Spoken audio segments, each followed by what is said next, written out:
You're listening to episode 55 of the Comics Pals. We're a group of comic book journalists and friends who record a podcast together because we don't talk enough about comics in our daily lives. So guys, unrelated story, but yesterday I met one of Pennsylvania's senators, and I don't give a shit about senators. So like while I introduced myself and said hello, I saw a big-ass dog lying on its back, and I went, "Whoa, look at that dog!"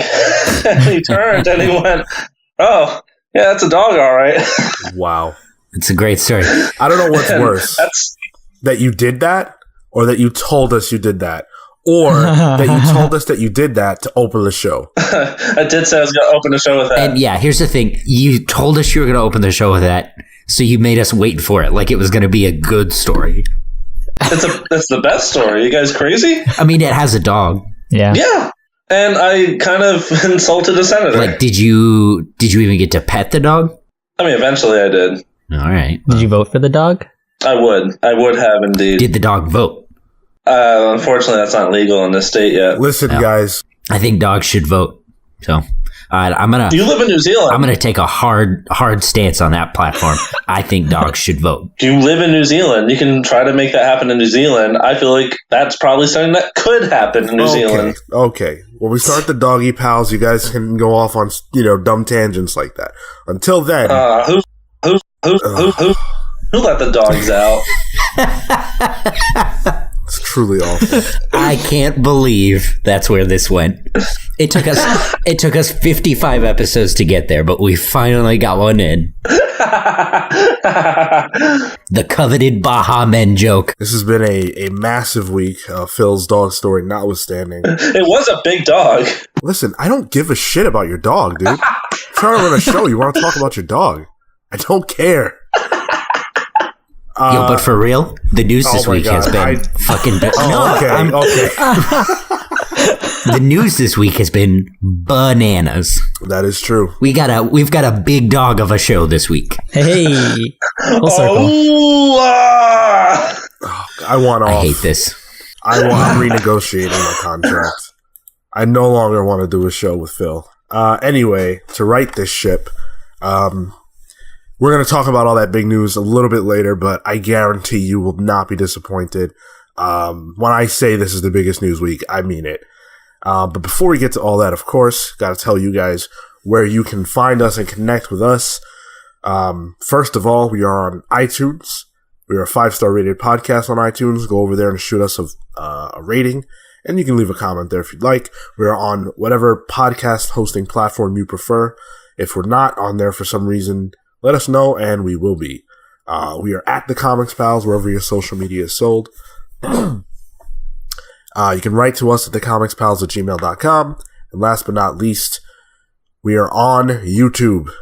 YouTube, you can leave this video a like, share it with your friends, subscribe to our channel, do all that jazz. You can leave a comment as well if you are so inclined. And definitely be sure to share this podcast with your friends and let them know we exist and that you like what we do. So, one of the things we're going to talk about a little later is the whole Fox Disney thing, which I'm super excited to get into because it's very juicy. But we got to do our random question of the week first. And so the question is, what one character would you like to see featured more prominently on film in their respective universe? So that allows for Fox, the Marvel films, or the Disney films, and you can only pick one character. So not Warner Brothers? Yeah, the DC films. Oh, sorry. All right. So does that count for like teams, or is this just one character? Yeah, one character. Marco, you want to go first? Is it? Wait, let me guess. Let's guess Marco's answer. Come on, guys. All right, let's see. Who would Marco want to see? I think the answer, it's got to be Batman. It might be Batman. Wrong. I'm sorry, who? Batman. Is he new? Tell me the Batman. I don't know that guy. I don't know if I've heard of this. I'm familiar. This character. The Buttman. The Buttman. I'm gonna say Man Thing. Oh. Oh, could be. I heard Marco likes the Man Thing. Yep, I love a man's thing. Oh. Whoa. Oh, wait, sorry, Don't what? let the dogs out. All right, you can't do that twice, man. Yeah. Rule 3. It's coming one more time when you least expect it. If you pull out a dog, Who Let the Dogs Out in the first act, you've got to fire it in the third. So, you all might have expected Swamp Thing, but actually, I kind of want to see the Spirit. Ooh. Oh. Wait, He's already had one, though. And What's his... he's not in... Is he in DC? He I don't know. was. I think I don't know I who think- owns those rights anymore. I think Dynamite but he does. was.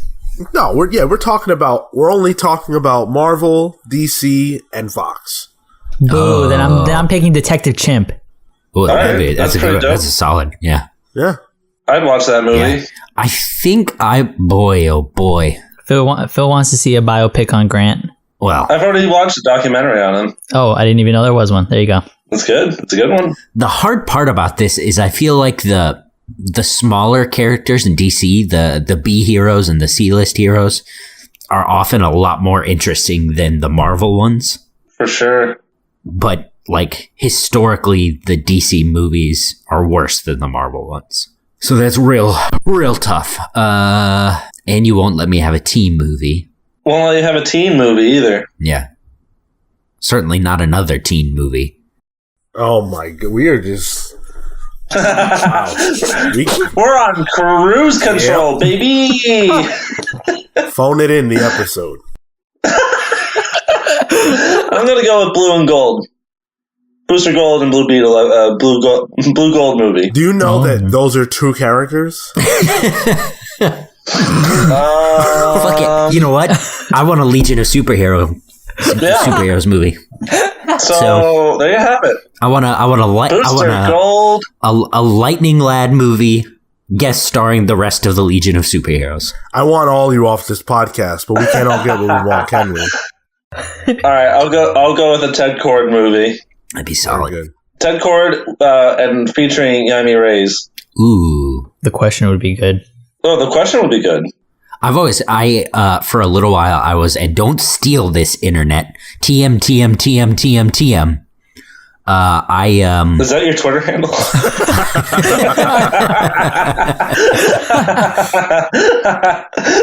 For a while I was working on a concept of like the question as a 40s sort of Agent Carter analog, as like a TV series,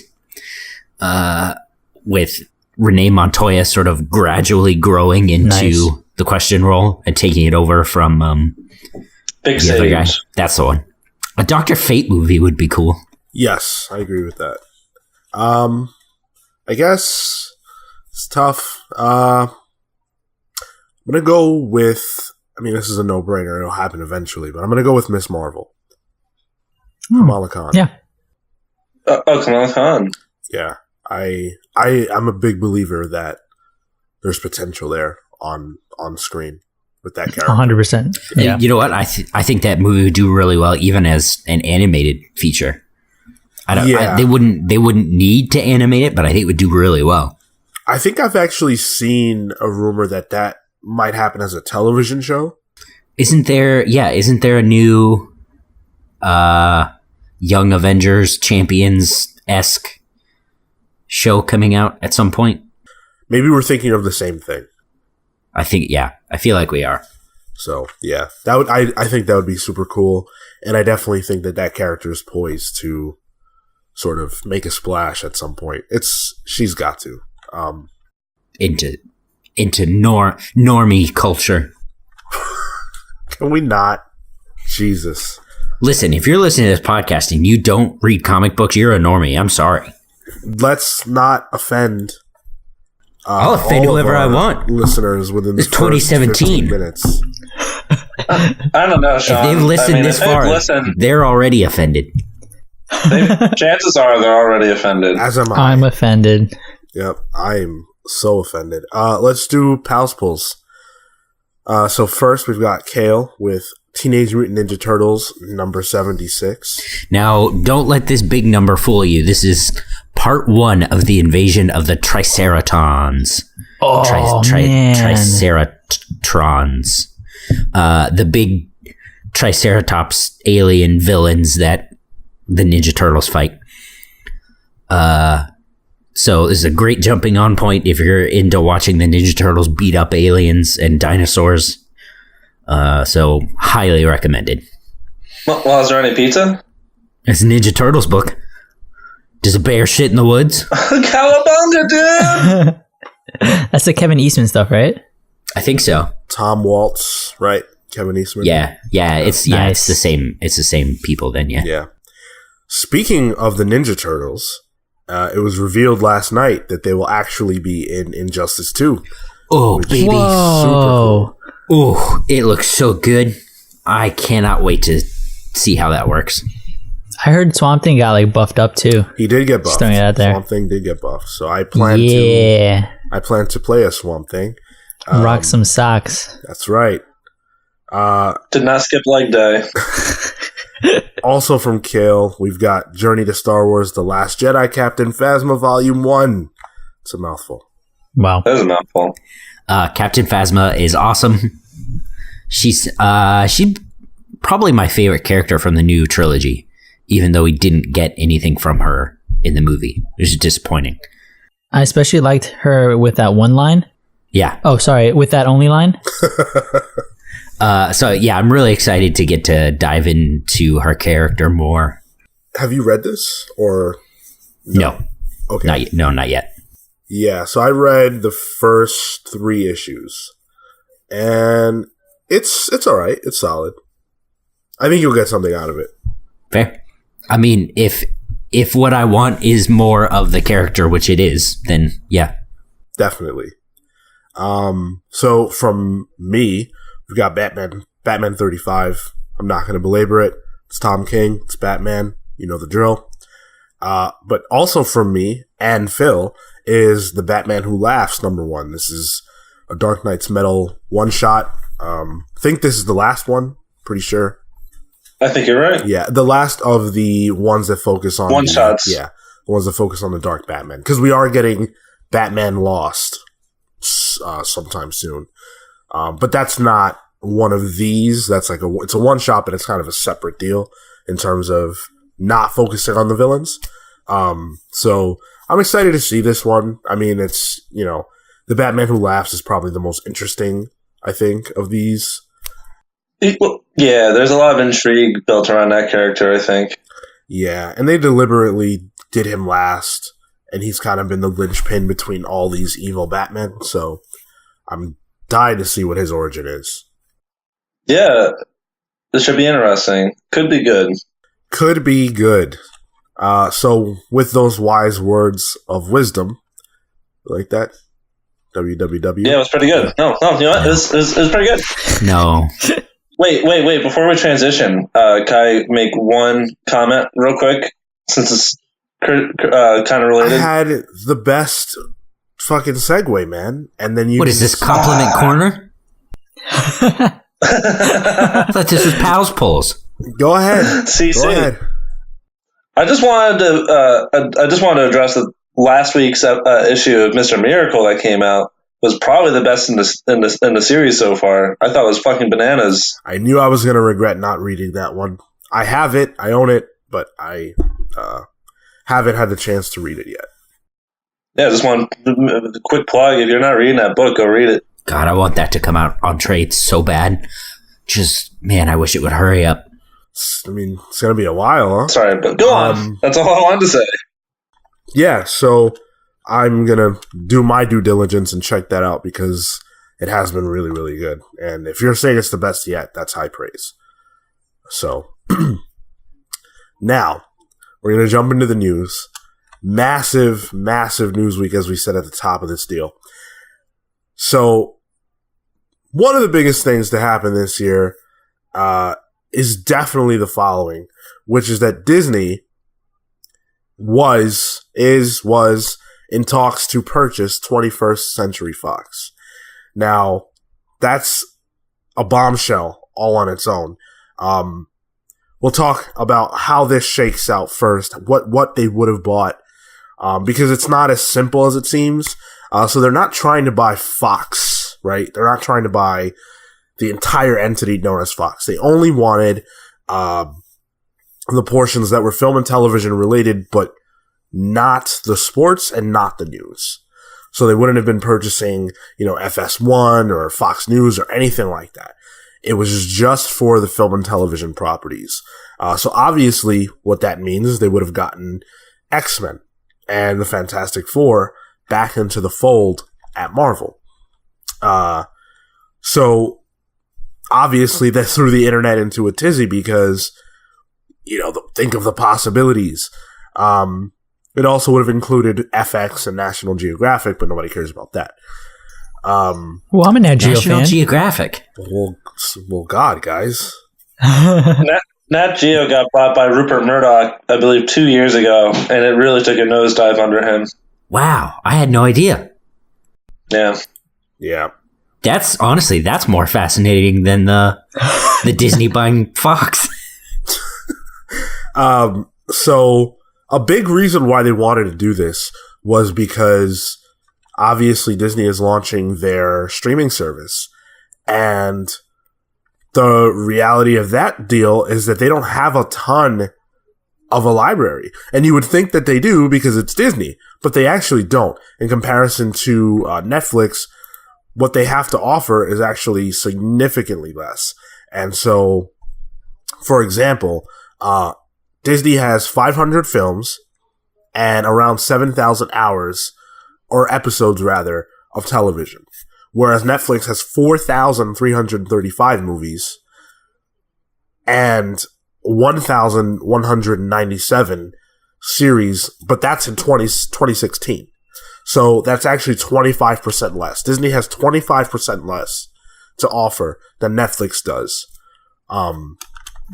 Sean, do you know, does that include like the older Disney films, or is this just the current like Marvel stuff?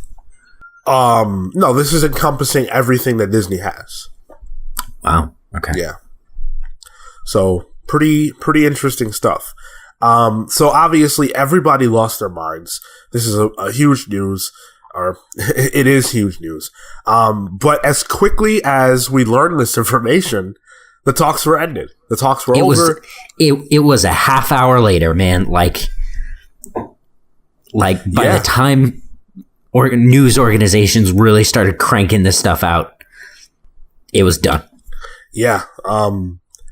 But according to IGN, it's not as over as we think. And this is a report that they put out, piggybacking off of something that CNBC said, which is that pencils aren't down when it comes to drawing up a deal that would, as original reports suggested, see Fox sell the rights to its film, TV productions, and properties to Disney, save for select divisions like Fox Business and Fox Sports. And there's a quote from David Faber at CNBC. It does appear at the very least that they have not abandoned the idea of that combination. So maybe don't hold your breath, but the talks aren't necessarily completely dead forever. So what do you guys think about this? Terrible. It'd be it'd be really bad. Looking at the studio market share for 2017 so far, this is according to Box Office Mojo, Disney made up 17% of the total market share for film. This is just film. And Fox made up 13%. If you were to combine those two, and obviously it'd probably be rounded down, but it would still be 30% of the market share. And that'd be ridiculous. Like, anything to marginalize any kind of monopoly, whether it's in entertainment or otherwise, should absolutely be encouraged, because it'd be a fucking disaster. I take your point, but as a, look, I'm a fanboy, and I just want to see Marvel have the rights to the Fantastic Four and the X-Men. And all that other stuff you're talking about, it's logical stuff, not coming from a logical place. Yeah, that's the hard part about this news. It's like, yeah, Disney is like 2 steps away from owning the clothes on my back. Like, but I could have the X-Men in the Marvel Universe. Yeah. I don't know, even from like a creative standpoint, I like that Fox Studios has been taking risk with the IPs that they do own, which is something Marvel doesn't do. Man, we have had this discussion so many times. I wholly disagree, but you don't wholly disagree. You mostly disagree.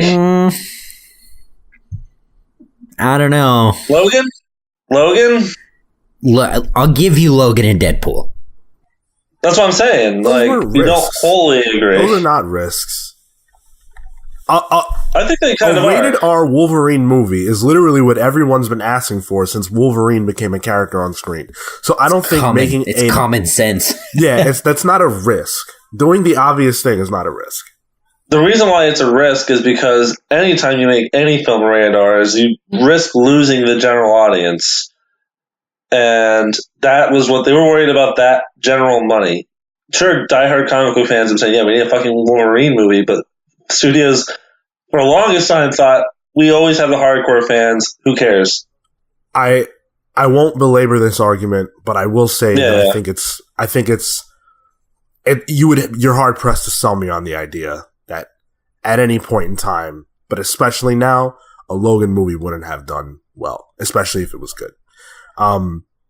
But Marco, do you have any thoughts about the potential of Disney buying Fox? I'm for it. Sorry, Phil, but I want to see some Skrulls, man. You are seeing Skrulls. They're gonna be in Captain Marvel. Who are the ones that are the aliens? The Brood. I want to see the Brood. Yeah, I like the Brood. I think, yeah. At the very least, I think the continued talks probably means we will get the X-Men and the Fantastic Four. The rest of that stuff, like I think probably will lead to some sort of litigation or some sort of, well, depending on how long Trump stays in office, but probably will lead to some sort of litigation, some sort of investigation. I can't imagine this would go down clean.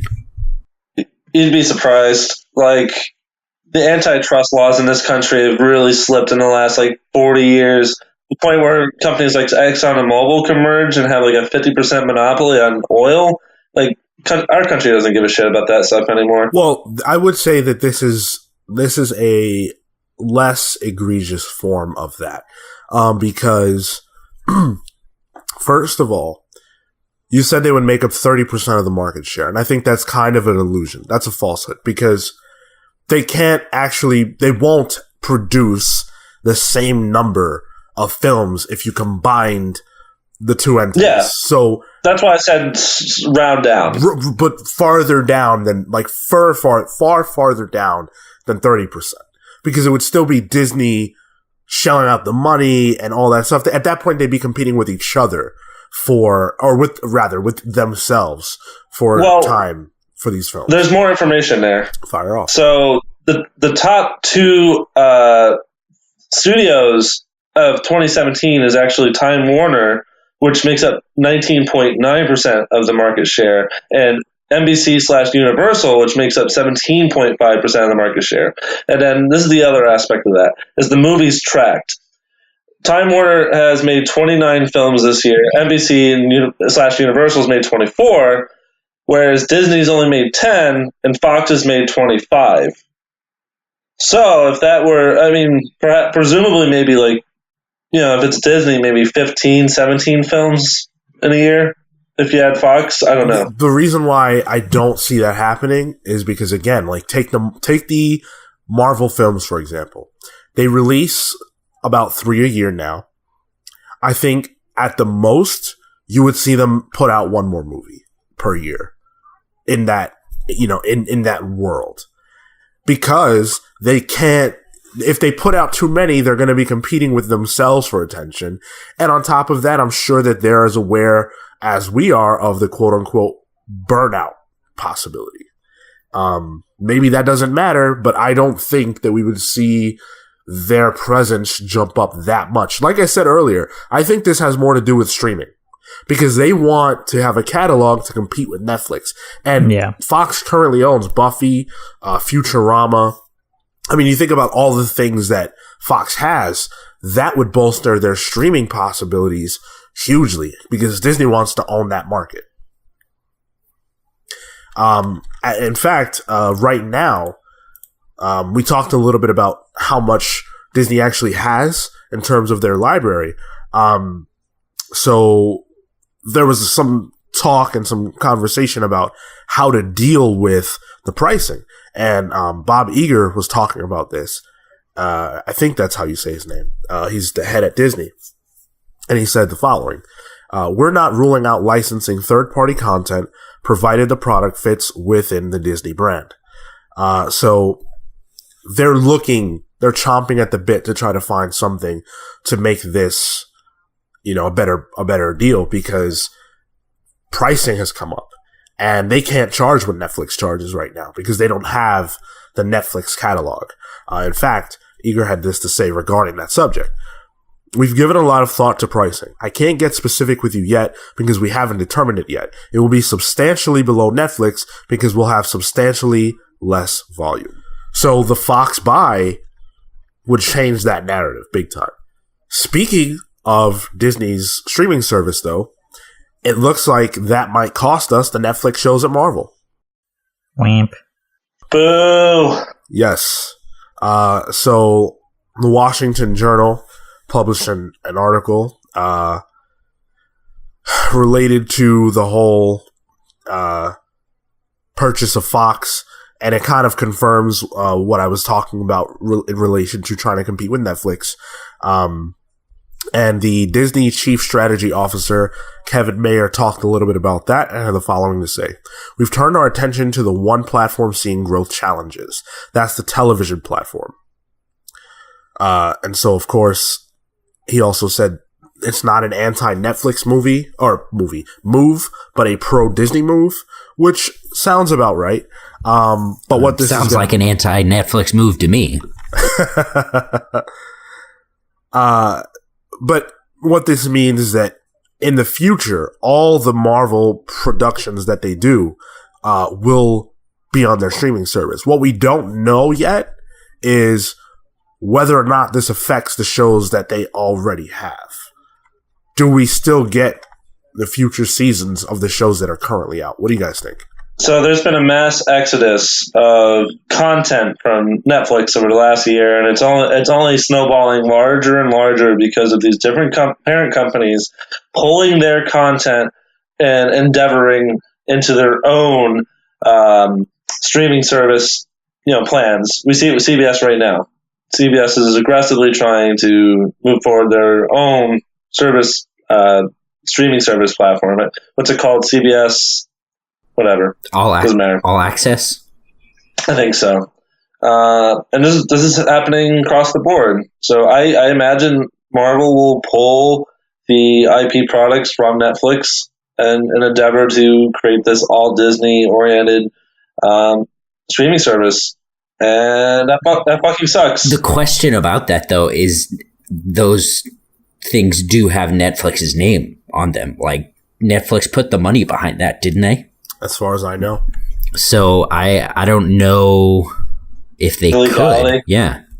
Yeah, those are Netflix originals. Those are Netflix series that they funded and everything. So I think you're making a good point. Also, it's worth pointing out that because I live in a different country now, things are different here, obviously. But in terms of Netflix, like, I can watch Star Trek Discovery every week on Netflix. Yeah. Netflix in other countries it's a lot more lenient. I know, like, when I would go to Ecuador, they would have basically every single movie ever, and they had, I think, right after Avengers came out, they had it up on Netflix within a week, maybe. Wow. It's weird. It's only here that we have so limited.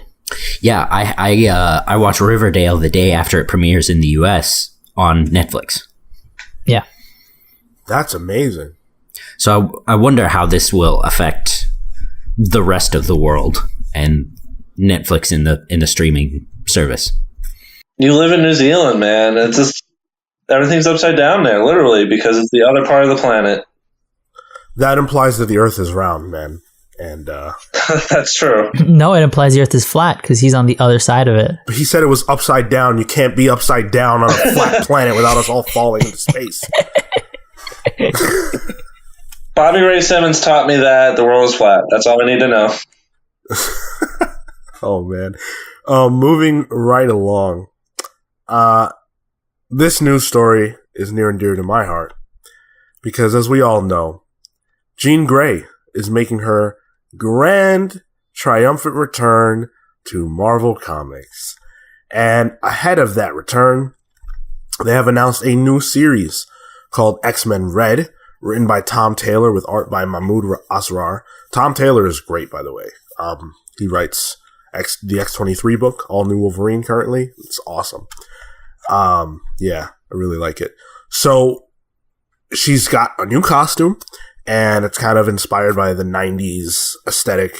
And it looks like she's going to be leading this team.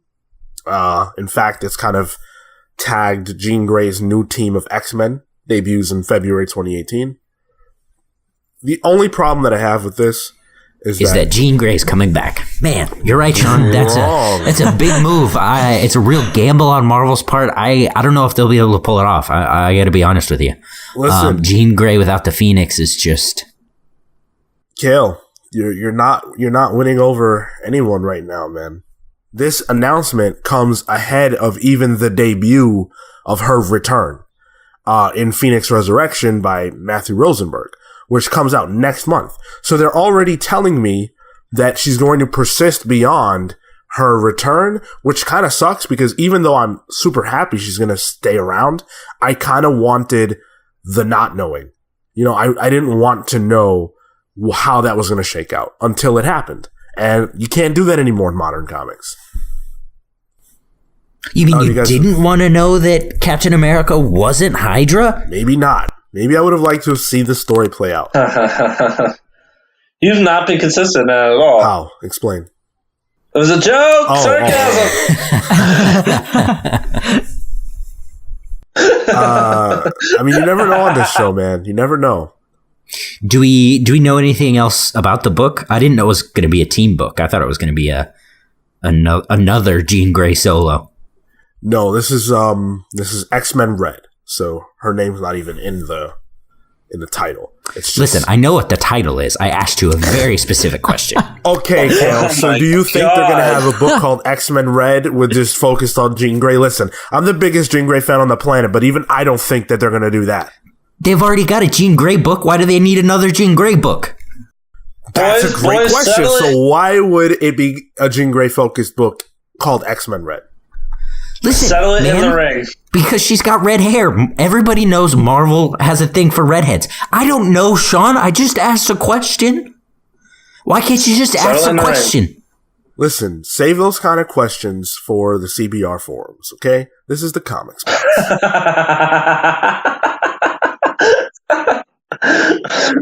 Any other thoughts about this? Who let the dogs out? Oh, there it is. Bitch. You couldn't even wait. No, but really, have there been any announcements on who's on the team? Or no, we don't know anything other than that it's coming out, which again I think is really weird. I think it's really weird that they would say this so far ahead of her even being alive. She's not even alive, and we're talking about what she's going to be doing when she's alive.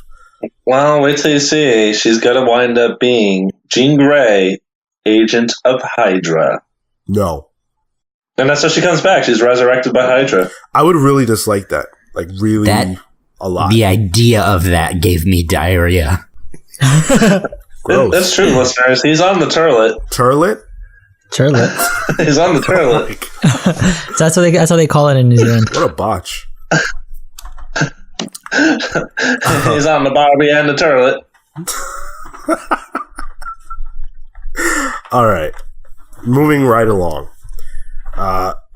Marvel, or not Marvel, Mark Millar and Netflix broke the internet earlier this year when they announced a huge deal between Millar World and Netflix, with Millar to produce comic books for Netflix that would kind of create a pipeline between the creation of the comic and then putting it on screen in some kind of format, whether it be television or film for Netflix.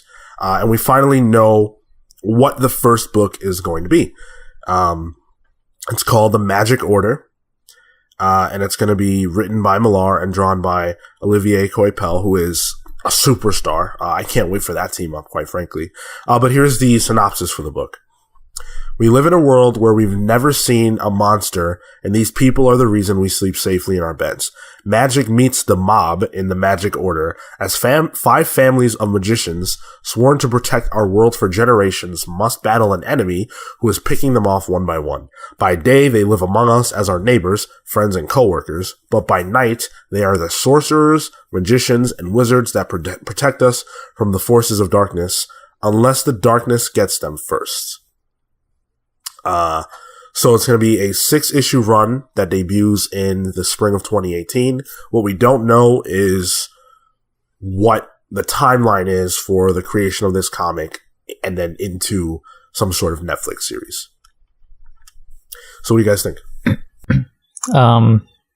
We called it, I think. Like, well, not in the sense of like they're taking their show properties and then making them into comics, but like it could be vice versa from here. And as for like what they plan to do, like I guess depending on the success of this, man, I really want to see a Stranger Things comic. Like that'd be cool. But if we don't get that, like whatever, I'm down for this stuff. It seemed superhero-y, and I was like,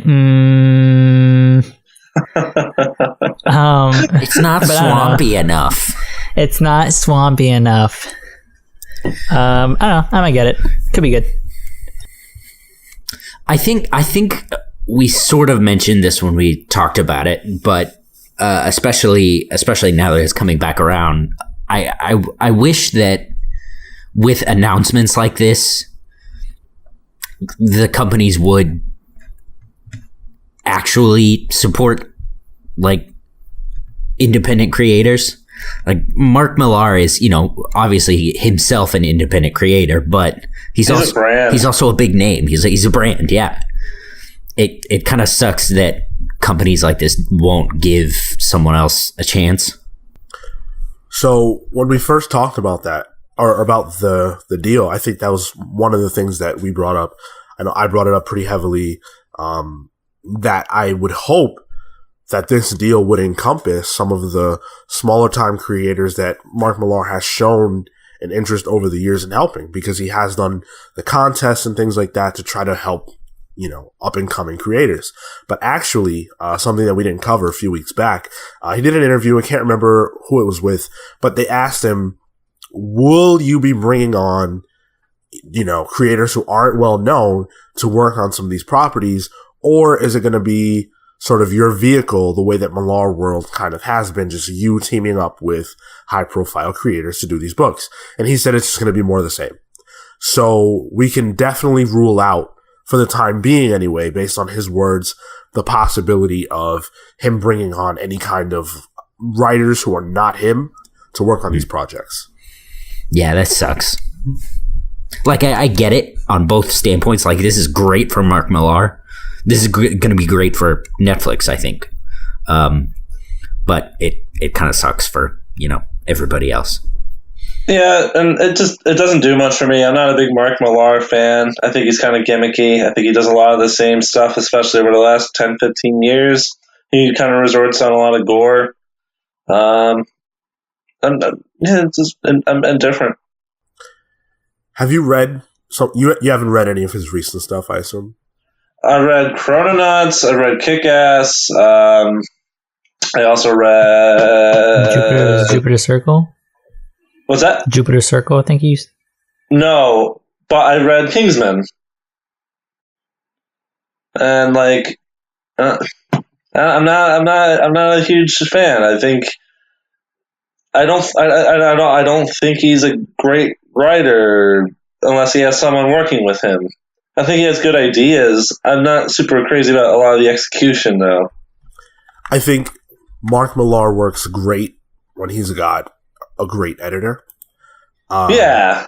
That's how I've always had. Like, I felt that way very seriously after Civil War. Because I felt like all his books after Civil War were kind of like, especially his independent stuff, was kind of just like throwing stuff at the wall. Yeah. But that being said, I do believe he's put out some really cool stuff over the last few years. So, Empress is awesome. I really, really enjoyed that book. Oh. He also put out Huck, which I really liked. Oh, is it? I've been meaning to pick it up. Yeah, Huck is super good. The Jupiter's Legacy, Jupiter's Circle stuff, I picked up like one issue and dropped it. But Reborn is really good as well. Oh, yeah, that's good. Yeah. So I would revisit him. I would give him another chance because it feels like he's found a place where he's kind of comfortable telling very wildly different stories with each series that kind of have an entirely unique ecosystem. He is not taking the same concepts and applying them to each book anymore. No, I know, and I admit it as such. I think he's creative. I think he has good ideas. It's just the execution always feels off to me. Yeah, I like I said, I have the same criticisms. I'm just encouraging you to give him another chance because the criticisms that you have, that I also had, have been assuaged over the last 3 years. Okay. Checks out. Yeah. So I will pick this up. I will pick up the Magic Order. Am I alone? All right, you want? Oh, those are dog sounds. Listen, if you like it, I will give it a chance. I like that that's where we're at in our relationship. I think that's a good thing. I think it's a great thing. Trust me. That's a great thing. God, just get married already. Fuck. Trying to, dude. We are trying to, but we're probably going to move to New Zealand or something. It's legal. I don't know why you don't just stay. It's fine. So, Tessa Thompson is riding high off of her performance as Valkyrie in Thor Ragnarok, which we did a review of last week, so you can check that out. That's the Comics Pals episode 54. So, in my mind, I was thinking, what's she going to do next? Well, as it turns out, she might be interested in a role in a potential Saga film or television series. Oh, that'd be really good. So a fan tweeted at Tessa Thompson that they thought she would make a great Alana from Saga. Alana is the main character. So she's the main character in that series. And Thompson tweeted the following: "Oh my," in all caps, "I'm very obsessed with Saga. That would be so dreamy." And then she tweeted a cover from one of the issues of the comic. So I think that's awesome. Now, granted, there is no announcement of any kind of Saga film or show or anything like that. This is just sort of Tessa Thompson dream casting herself as Alana. Any thoughts? Yeah. Brian K. Vaughan has been very explicit about him not wanting Saga to be translated to either a TV show or movie. He says that specifically he makes the comic in a way that it would be impossible to give it a movie treatment. So I mean, yeah, this is a cool casting idea, but it's not going to happen. And I'm not sure if I want Saga to be a film either. I don't think everything needs to be adapted because Hollywood is bankrupt on its own ideas. But as like you said, Marco, as a casting idea, I could totally see it. I think it'd be a good fit. I am not sold on the idea that this won't happen. I think that, look, I respect Brian K. Vaughan's stance. And I agree with what you said, Phil, in that I don't think everything has to be adapted. But money talks. That doesn't mean everything won't be adapted. Right. And I think that maybe when Saga's over, who knows how long that'll be, but maybe when it's over, and they're not reaping the benefits of that product anymore on a monthly basis, there's an opportunity to maybe make some money. Brian K. Vaughan is no stranger to Hollywood. He has written a lot for Hollywood products. So it wouldn't be crazy for him to show run or lead write on a show that is based on Saga.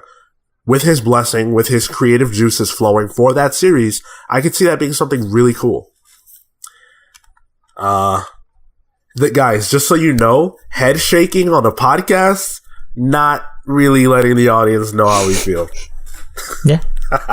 Listen, I want the audience to guess how I feel. I don't have a horse in this race. I just assume they'll tell me how I feel anyway, so. Yeah, maybe.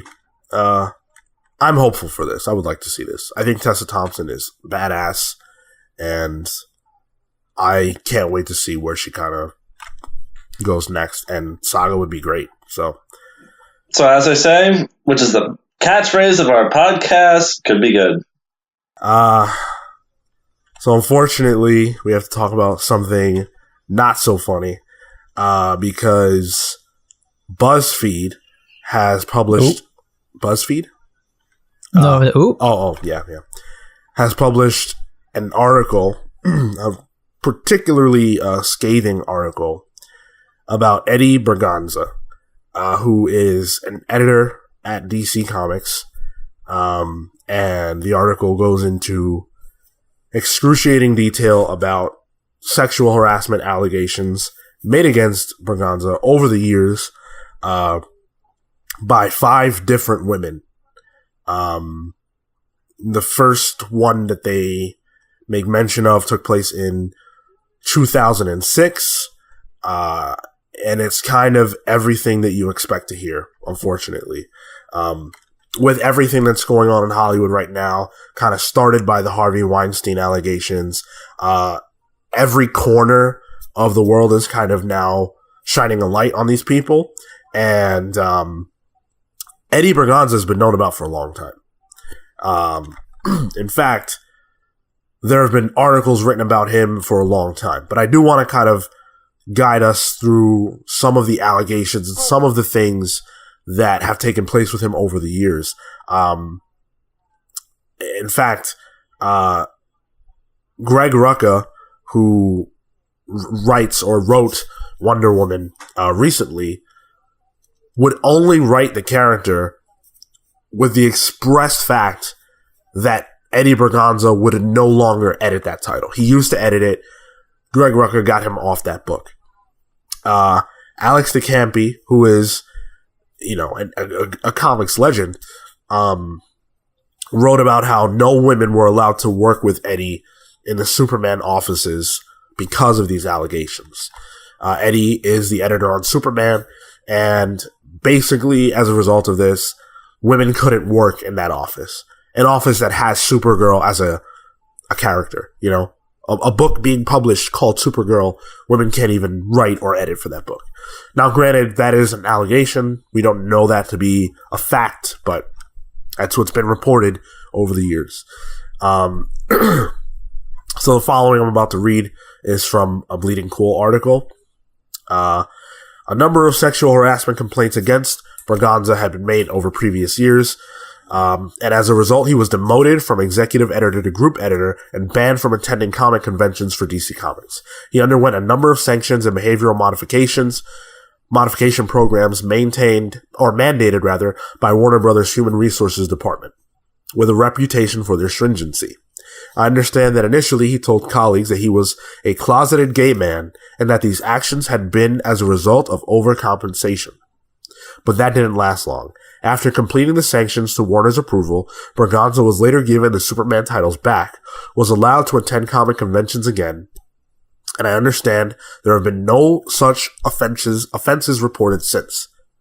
However, the secrecy around this situation has fueled much anger. When Berganza started returning to conventions, I was aware of a plan of action to plaster the DC Comics booth with his face and a not wanted label. It came to naught. So, a lot of people obviously are really, really upset about this. There was the story back a few years ago that Shelley Bond was let go at DC Entertainment because of her price tag. They felt she was too expensive. And she was blamed for some of the failures at DC, and they sort of rolled back that line. And Eddie Berganza was allowed to stay on. And a lot of people were very, very pissed about the way that shook out. Back to the BuzzFeed piece. It's a story that you unfortunately expect. Women who were inappropriately touched or spoken to who leave DC while Eddie remains. This is a quote from Janelle Asselin, a former DC editor who spearheaded the multi-employee HR complaint against Berganza in 2010. She says, we all left and he's still there. That to me tells me what DC Comics' priority is. Now, if you want to read the article, we'll have a link to it. You can do that. What do you guys sort of want to say about this? I've been following Janelle Aslin's career, or had been up until recently when she left comics. She left comics because of all the hate and the bullshit that was attached to Eddie Berganza and sort of the Gamergate fuckboy business that all of this drags out. So thanks.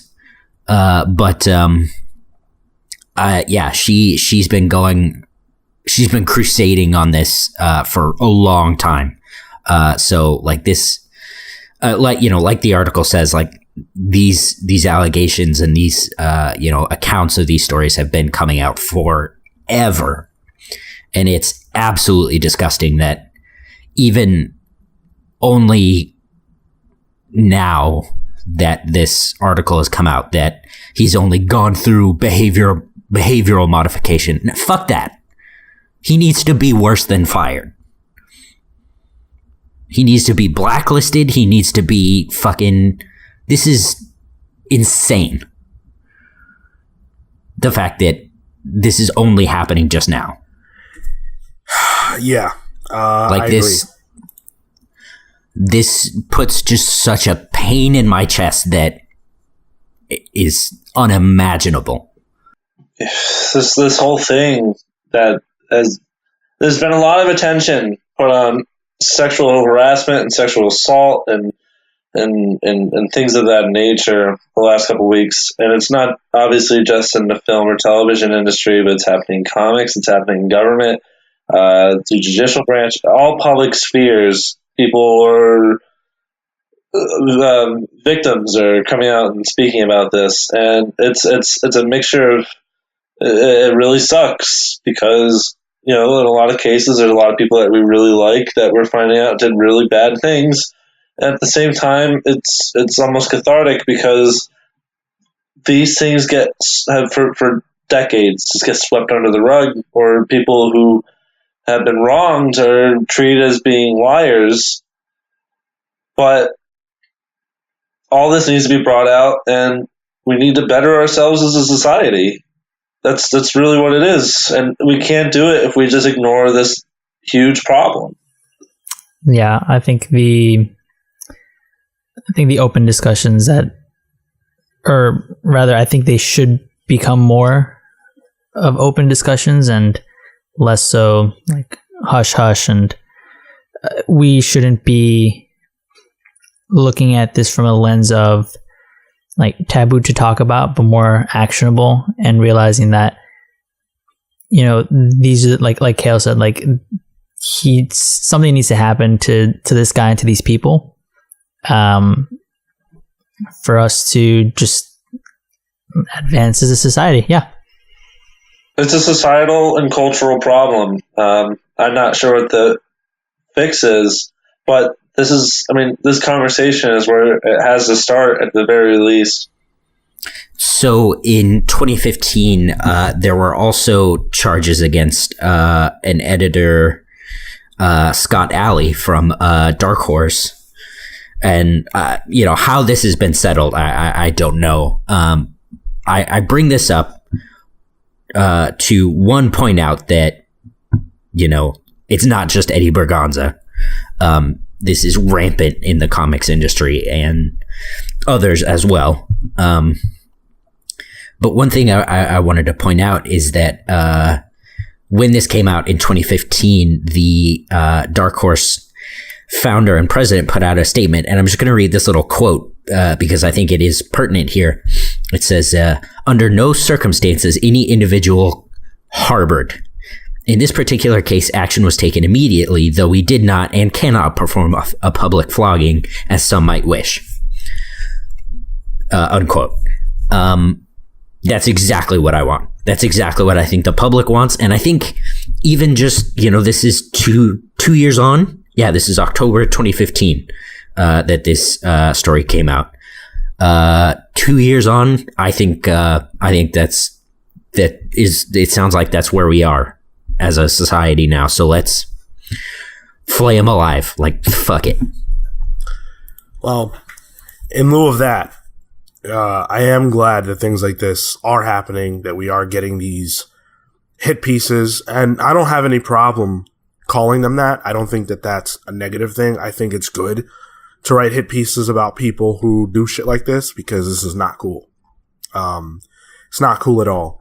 And it's amazing that there could be this many reports about one person and that he would sort of continue to have success in this industry and have, quite frankly, supporters. There are people who absolutely support him. So this is from the Buzzfeed article. Within the comics industry, Berganza has sympathizers. One former DC employee who spoke to BuzzFeed News said it was not fair that allegations years in the past should be revived, and he accused some women of making it their personal mission to destroy this man's career. This man made an error in judgment, but served his time and paid the penalty. The continued assault against him equates to a witch hunt, which is a problem that needs to be eradicated from the industry. This former employee said DC took complaints about Berganza seriously, and that it was his understanding Berganza had behaved appropriately in the workplace since that time. Another DC employee echoed this perception that Berganza is reformed. No new allegations involving him have surfaced since the 2012 WonderCon incident. His reputational rehabilitation apparently coincided with DC's long-awaited company-wide move from New York to California in 2015, when about half the staff left the company rather than go west. So, apparently, this is something that some people think is wrong, that we shouldn't be going after him, that he should be left alone. That is a dicey subject and out of the scope, I think, of this talk. But that being said, how are women supposed to feel who want to work at DC knowing that this guy is there? Whether there have been reports about him in the last 2 years or not. 2 years is not a long time, and all you're thinking is, when's he going to do it again? Is it going to be me? And no one wants to have to deal with that. So I would just like to say thank you to BuzzFeed. I think this is great that they did this. I know they get a lot of flack. And I know there are a lot of people who think that they did this for clicks because of the era that we're living in right now. Whether that's true or not, the fact of the matter is that now these women have a voice that's being heard, and that's what matters to me. That's great. And we'll see how DC reacts.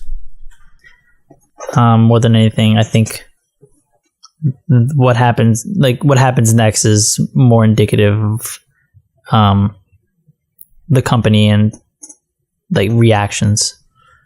What's interesting to me, or kind of where my mind has gone with this, is DC has a lot of goodwill right now.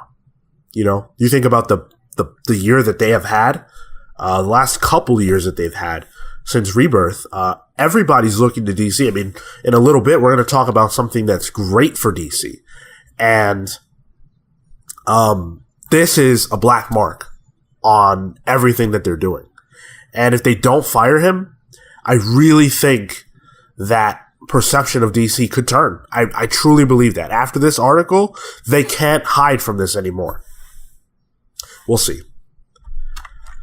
So let's have a little fun again. Let's talk about something a little more enjoyable. Let's talk about Justice League, the movie. I thought you wanted to talk about something enjoyable. Hey man, it could be good, right? That's our tagline. Not mine. I never said that. So Justice League obviously is coming out next week, next Friday rather, or Thursday if you're an early bird. And I critics. Huh? What's up, Cale? I am. You're an early bird? Yeah. Oh, yeah, you get up like 6 a.m. Or 2 a.m. if you're doing this podcast. That's right. But also, it does come out a day early for me, so. Thanks, Grandpa. No spoilers. So, critics are finally able to talk about the film because the embargo has been lifted, and the reactions are mixed. Mixed to positive, I would say. And comicbook.com released a great article that kind of covers some of the big takeaways from the film. And so one of them is that the heroes are great, that the movie does a really good job of selling these characters. And the star of the show is Aquaman, which is pretty cool and kind of expected, followed closely by Flash and then Wonder Woman. So they kind of feel like those are the standout characters. Another point made is that Steppenwolf is a weak villain. Yeah. Not a surprise. He's kind of a generic, I'm a bad, evil guy character. And a stand-in for the character we really want to see, which is Darkseid. So they have to beat him to get to Darkseid. That's not that compelling. Another point is that the backgrounds of everything, because there is a sort of storyline between the Atlanteans, the Amazons, and humans that kind of is weaved through the film. And a lot of critics have said that that's messy. And what I think is really interesting is that everyone says that this is very much a Zack Snyder movie. Kevin McCarthy tweeted out, Justice League is a Zack Snyder movie. With the exception of maybe one scene, the movie didn't feel like it jumped in tone from Snyder to Whedon. I've seen it 2 times. This is the following is from the article. This sentiment has been echoed across many of the Justice League first reactions, with critics seemingly able to note when Whedon moments come up in the film. Interesting. Yeah. So it turns out that all the things that were being said were true regarding Joss sticking as closely as possible to what Zack Snyder was shooting for, and that he really just was there as a post-production person, as any director would do, but Zack Snyder couldn't do it, so Joss Whedon stepped in. So I think that's pretty interesting. Not looking forward to the movie. If it feels like, if it's like a Zack Snyder film, I genuinely don't like any Zack Snyder films. So it is what it is, you know? Yeah. I don't know. I'm looking forward to it. The fact that people are high on some elements of this, that gives me hope. Maybe the whole thing isn't good, and that's okay, but, you know. I've also heard that the CGI on Henry Cavill's face is actually a problem for some viewers. Really? Yeah. That's hilarious. Probably gonna bug me. So the mustache rides high. That's fucking awesome. That alone makes this must see. That mustache team is probably pretty upset. Can you imagine? You're like, all right, listen, Marco, we're assigning you to remove Henry's mustache. This is going to take like 6 weeks with a full, like, many teams. You got to make it look good. And this movie comes out, people are saying it's problematic. And you're like, fuck, I just wasted 3 months of my life on this shit. I love it. I love it. Man, all I want is Superman with a mustache. it would have made it 100% worth it if they just stuck with it. That would have been a move. Superman, why do you have a mustache all of a sudden? When I saw you 5 minutes ago, you didn't have a mustache. Batman, I'm just a big fan of Freddie Mercury. So, in addition to that, Ezra Miller, who plays the Flash, said that he was inspired by Grant Morrison when he was... How could he not be? Exactly. And the quote that I've got is, it sounds like me. It sounds like me. It sounds like Phil. That's how I know that there is really a network of Grant Morrison fans who really have altars in their house worshiping this man. The following is from Ezra Miller. Grant Morrison is like the high priest of comic book and graphic novel writers. Grant Morrison is my absolute favorite comic book author and the person who really shows me a way into this mythology and then a way through it into just the beautiful scope of everything. I mean, he really goes quite deep. I've been so inspired by his work. Come on. Yeah. I wonder if he's read Flex Mentallo. The man who's so strong that he punches reality. Yeah. But that's what that whole book is about, it's the love of, the love of comics. Yeah. It's a love letter to comics, which is what every Grant Morrison book is, but especially Flex Mentallo. Yeah, I mean, what can you say? Grant is making the hyper crisis real. Comics are a reality. Flash is now is a 3-dimensional character inside of Warner Brothers movie. Flash is real. So, I mean, what can you say other than the fact that Grant is making comics a reality? And there's a reason why you should have an altar in your house, because he is the light priest, the Alan Moore's dark priest. That's right. And now that I met him, I feel that so much more. It's like, I don't know. It must have felt like, when the apostles met Jesus or whatever. How they it's that painting where God, it's that painting where God touches Adam up top the Sistine Chapel. When he hugged me, man, I felt like special. Like I felt his... Wait, he hugged you? Yeah. We took a picture with him. Oh shit. Marco wasn't there yet. He was downstairs. Right. Yeah. I really felt his aura, and it was special. And no one else could know what that was like. So my professor is close friends with him. Close enough, in fact, that they're not going to listen, so it doesn't matter if I tell the story. But they were out having steak dinner with Grant's wife. So they're having a steak dinner, and Grant finishes his, and my professor's eating his. He's got the steak sauce or whatever, and Grant's just kind of looking at it. So my professor goes, "You okay? Do you need some more?" Like, his wife goes, "Oh yeah, I think he wants your steak." So Grant Morrison took my professor's steak, and as he was eating it, he just took it. Yeah. Oh yeah. Okay. What? Hey, listen. He was hungry. That's your God, not mine. And your professor was cool with that? I mean, I guess they're friends, so Listen, I would do it for at least 2 out of 3 of you. I'll let you decide which one I wouldn't. It's me. It's obviously the pal that's not here. Pete. I'd give Pete 2 out of 3. Yeah, I'd give Pete my steak. No issue. That wouldn't even be a question. It's Marco. If Grant Morrison teleported to my dinner and said, "Hey man, I really want that steak," I would say no. Can I have no steak? Yeah. So you would say no? So I'm having steak dinner. Grant Morrison teleports in. Grant Morrison says, "I want your steak. Can I have a piece of it? Absolutely. Can I have all of it?" Absolutely not. You can go F yourself. Go order a steak.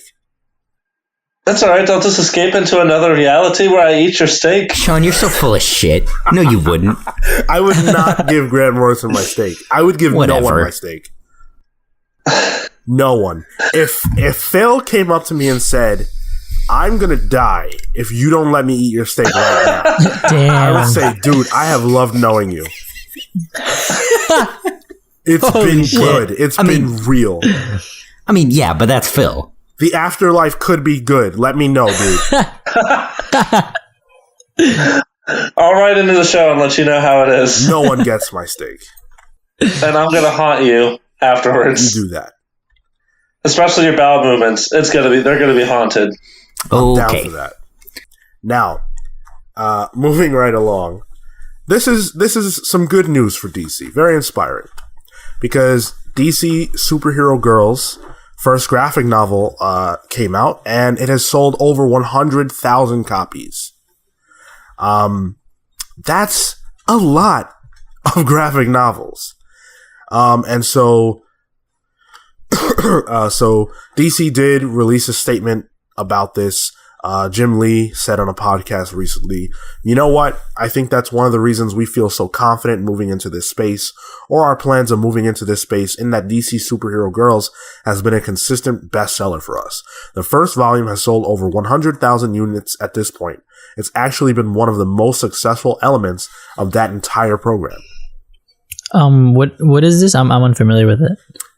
So DC Superhero Girls is just a project, a part of a project that they've been involved in that aims at a younger female audience. And so some of the animated shorts that they do now, you may or may not be familiar with them, are directly aimed at younger girls, and they feature characters like Wonder Woman, Batgirl, Harley Quinn, Poison Ivy, a bunch of different characters. And they've got Lego, they've got dolls, they've got all kinds of things, but it's squarely aimed at young girls. Huh, that's really cool.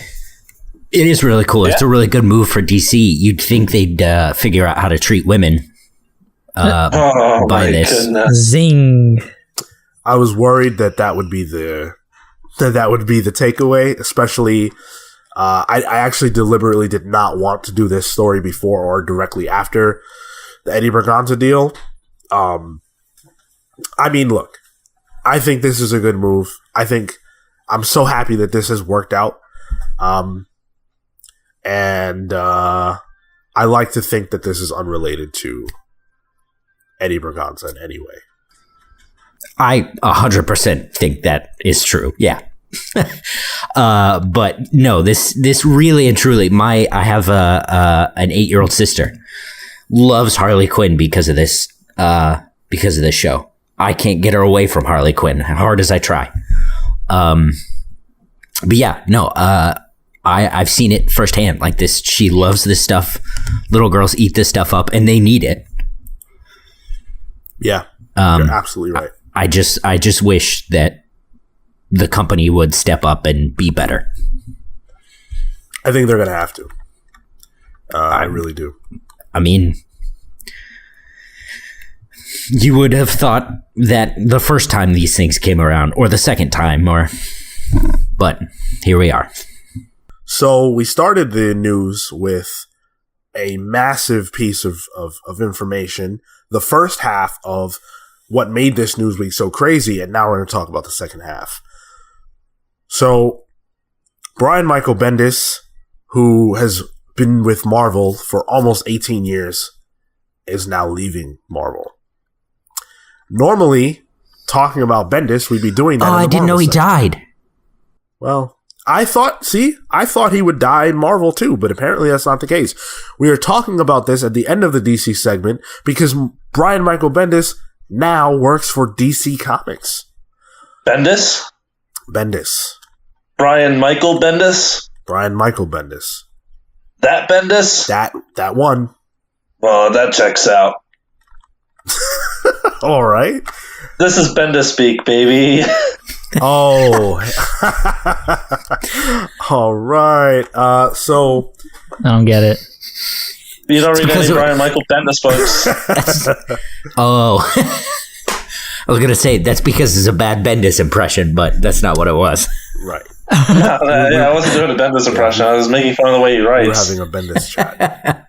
So DC released a statement on Twitter stating the following: "We are beyond thrilled to welcome Brian Michael Bendis exclusively to the DC family with a multi-year, multifaceted deal.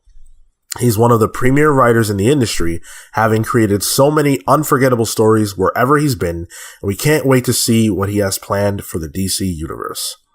So that knocked everybody's socks off, and, just it didn't even seem like it could be real. Well, Michael Bendis then tweeted out, letting us know that it was indeed real. And he said, "This is real. I love you all.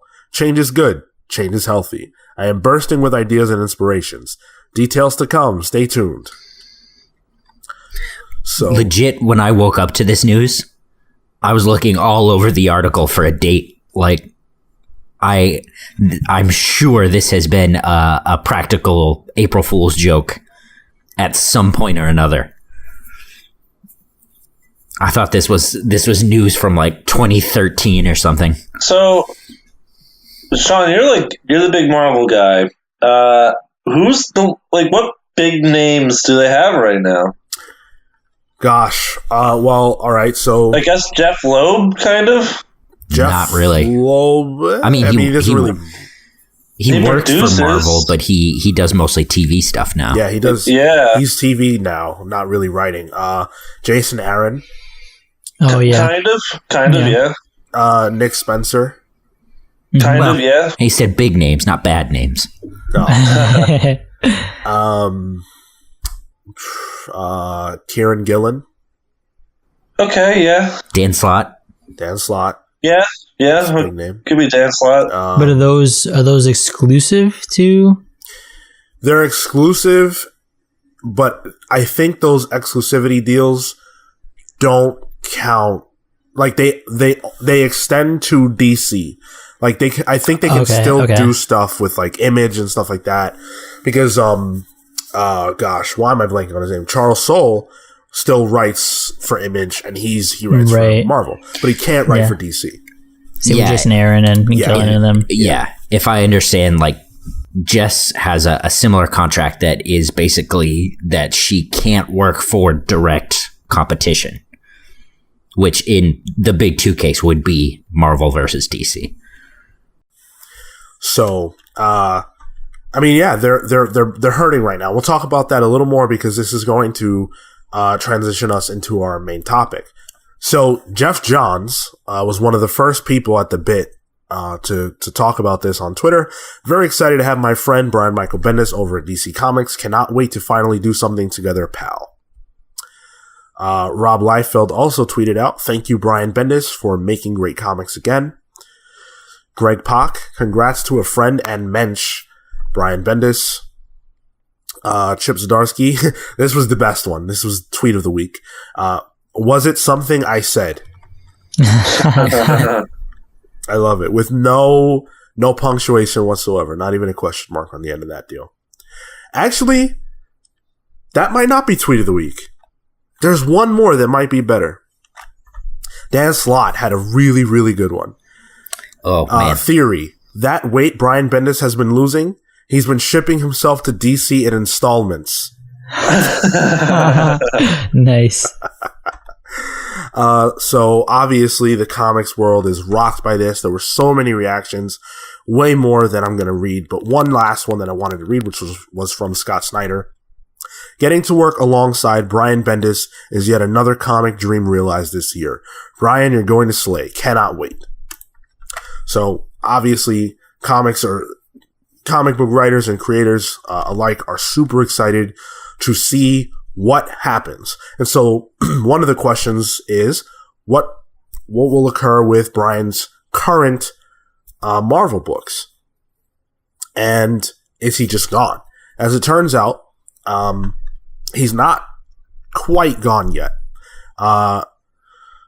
So according to a conversation that Bendis had with a fan on Twitter, Tom Brevoort and Nick Lowe, who are the big fish editors at Marvel, are allowing him to not only finish his current runs, but leave the characters set up for the future. So here's a tweet from Bendis.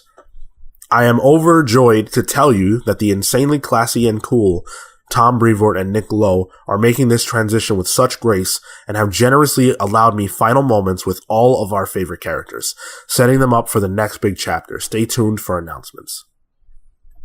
So I guess we're going to get a big sort of sappy send-off for him on all the books he's on, which is, a nice sort of opportunity that they're allowing him.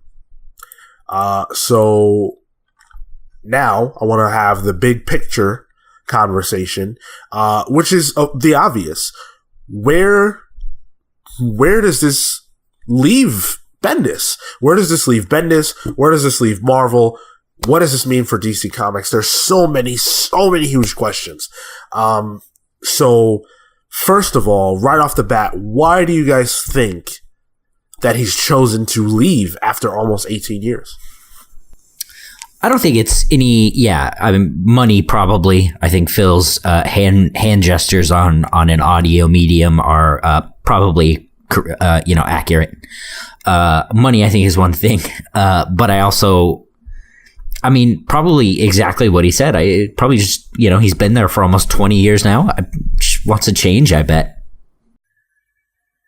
What's his what was his contract like? Like, was it similar to the other ones, or was he only Marvel? Because again, I'm not familiar with stuff. Bendis is top tier of the top tier right now. So his contract could be basically whatever he wanted it to be. So they created the Icons imprint over at Marvel in part for him. Scarlet was one of those books that he released through there and not through Image or anywhere else. Powers as well. Yeah. So I don't think he would have ever done anything with Image or anything like that because he loved Marvel so much. He wanted to continue to write there, but they had to create this imprint to allow him, and not just him, other creators as well, to put out their creator-owned stuff. He did talk a little bit about this during an interview. He gave an interview to the Washington Journal, the New York Times. So this is what he had to say. Am I repeating myself? I was trying to break down that Marvel versus DC craziness that some fans have. And that's in relation to him posting about DC characters and sort of his love of them of late. I thought, let's see what's behind curtain number 2. I know it was the right choice to make. No matter how scared I am, I know it was a good scared. That's all he's really said as far as reasoning. I have some theories of my own, though, that I do want to share. So, number 1 is that Brian Michael Bendis used to be a part of the Marvel Film Committee. And the Marvel Film Committee caused a lot of problems, according to reports, when they were putting together some of these films, because all of them had a say, and it was like Ike Perlmutter's sort of, squadron of people, and it created a lot of, sorry. Whoa. Goodness. Listeners, our beloved host is in the middle of dying. It created a lot of headaches for Kevin Feige. That committee no longer exists. But as a part of that committee, Brian Bendis actually wrote the first end credits scene ever in Iron Man. The Avengers Initiative one, where Nick Fury goes to Tony's house, that was Bendis. Bendis was consulted regarding whether or not Spider-Man should have web shooters or organic webbing in the Sony films. So he's had a lot of say-so in the Marvel film vehicle. That all went away.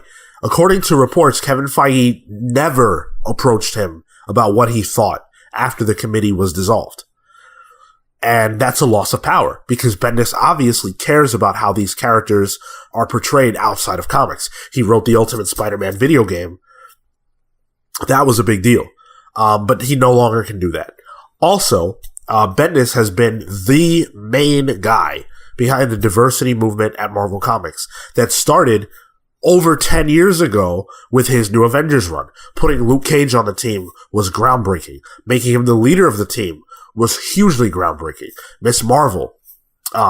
He created Jessica Jones. He created Miles Morales. He obviously has cared a lot about that. He created Ironheart, Riri Williams. So that's a big legacy for him.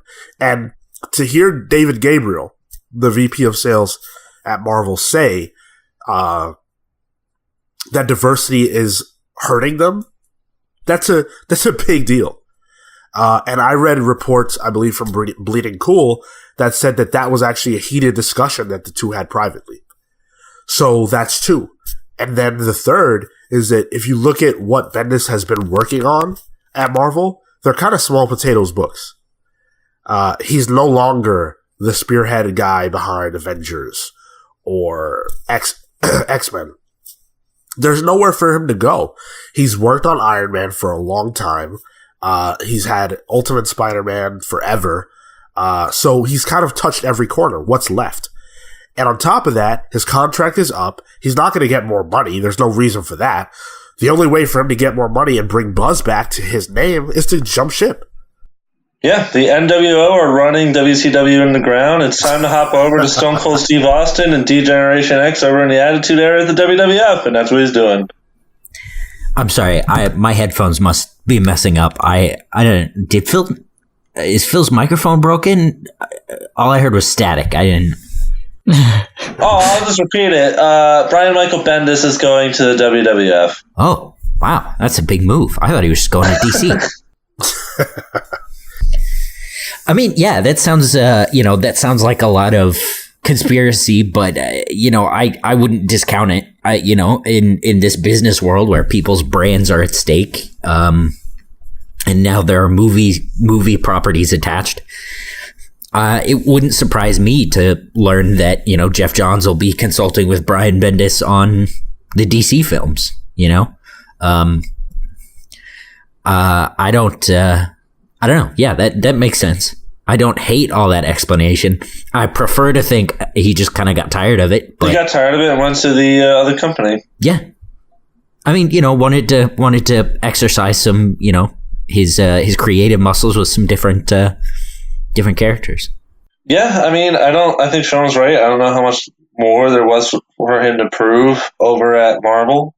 I think if you're a creative person, you don't want to be pigeonholed for too long, and this is an opportunity for him to do something different. And you see it all the time with writers who've been around this industry for a long time. You have Jeff Johns, who's done everything under the sun.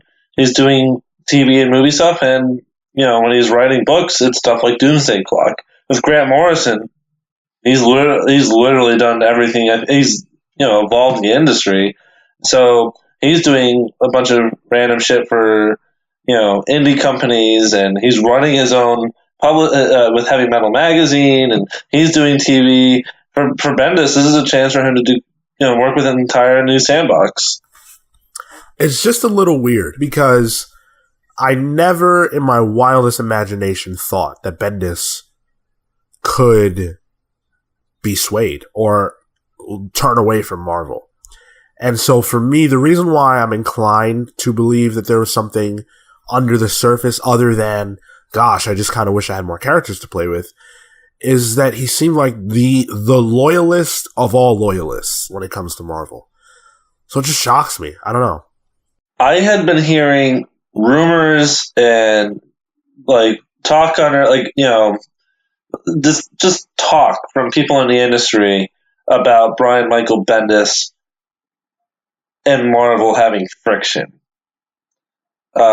Just without even saying any names, people have told me that there has been issues between the two for the last couple of years, and the breakup has been amicable seeming. No one is saying there's been no mudslinging of any kind.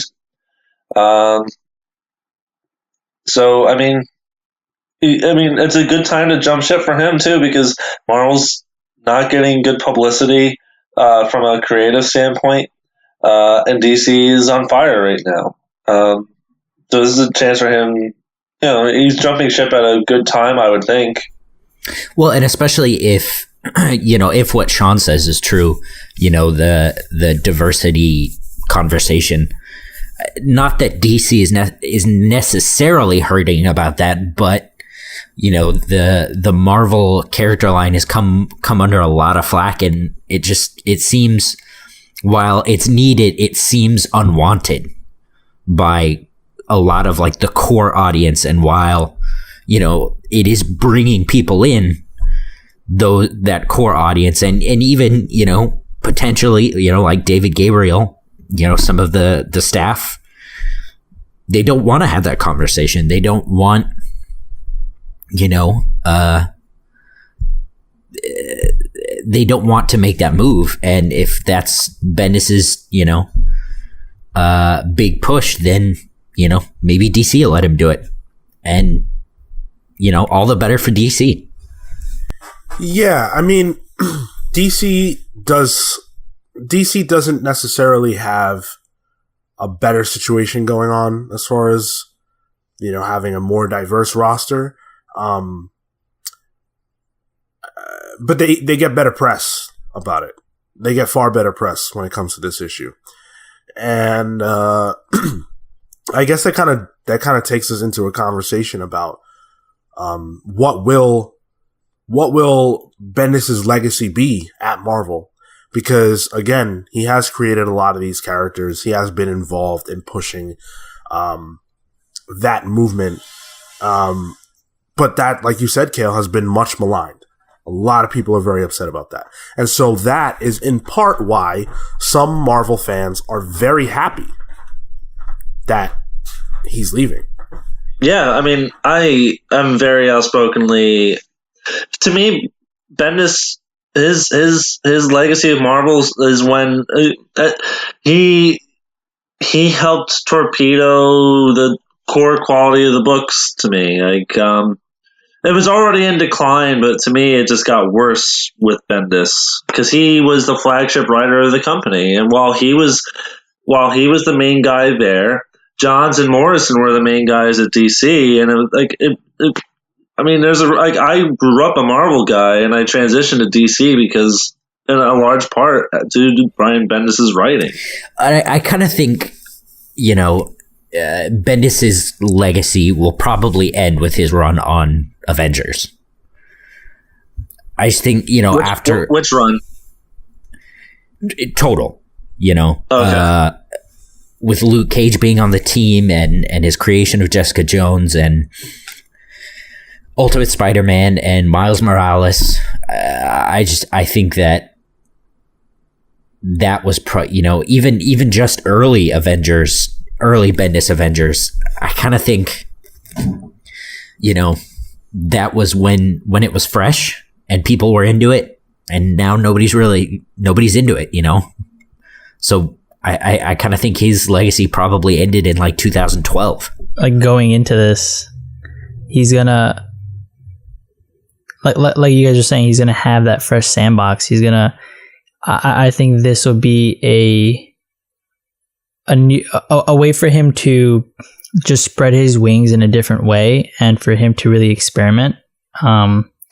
Because him coming in, I think they'll give him that sort of freedom. They'll give him that range, and they'll allow him to maybe make another like Avengers, but like with the Justice League, or I was really under the impression that he wouldn't take over any of the books that are going on right now. He's probably gonna start something new, maybe not an imprint, but he's definitely gonna do something where it'll be the definitive run of that character, or it'll be the some kind of like you know, it'll be something new. It'll be something that will revitalize his career from a creative standpoint, and that'll start to affect the rest of DC, I think.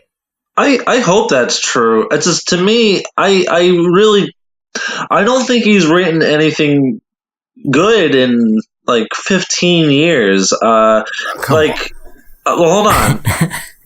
Because I know that's going to come under scrutiny, but to me, like the only we have to let Phil explain his position for the listener, even though we've already had the fight.